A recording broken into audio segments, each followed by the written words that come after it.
All right, let's dive right into this explainer. Today, we're doing something really exciting. We are taking a business from just a mere concept scribbled on a piece of paper and figuring out how to turn it into a physical, breathing, fully operational reality. We're going to start all the way zoomed out, at the macro level. Like, where on the map should your business even exist? And then we'll zoom all the way into the nitty-gritty daily operations that actually keep the engine running. So, here's our blueprint for today. First, we'll look at the implementation phase. Then we'll tackle the absolute giant decision of choosing your plant location, followed by designing exactly how work gets done inside that building. And finally, we'll wrap up with daily operations, planning, and control. Let's get to it.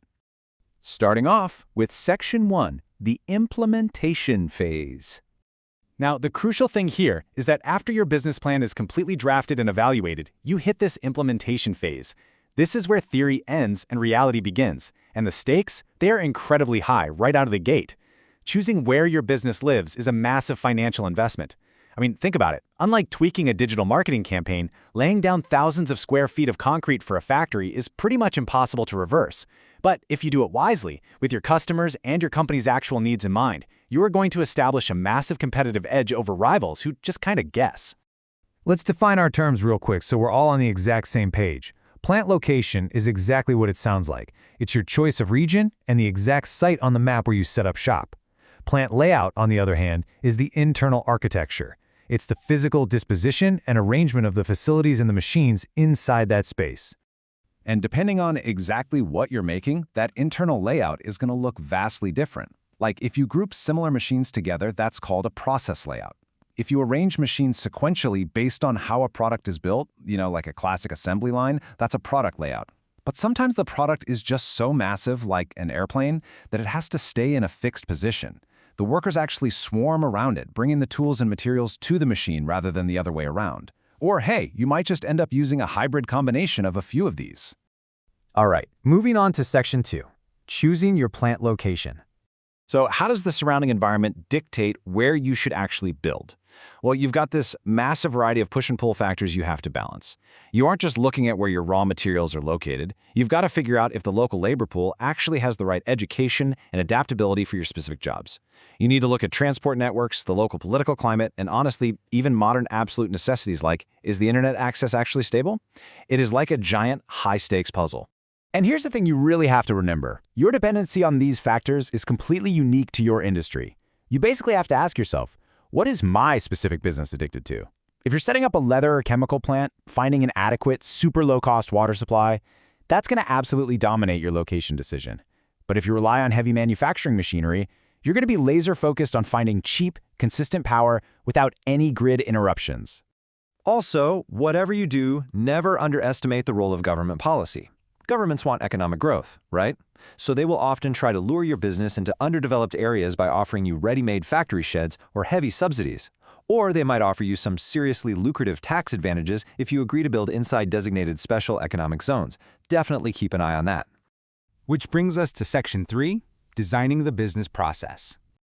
Okay, so the factory's built, the location is locked in, the layout is set. How does work actually get done inside those walls? Well, that is your business process. This is the fundamental building block of your entire company. You can think of it as the heartbeat of your operations. It's simply the repeatable sequence of steps, whether carried out by people or equipment, that you execute on a regular basis to achieve your goals and deliver value to your customer.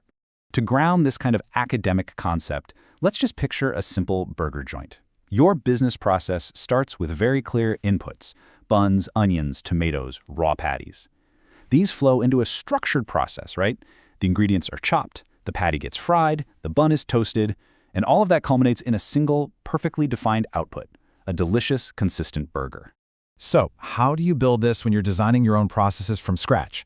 Well, first, you literally map out every single activity required. Then, you clearly define those inputs and that final single output.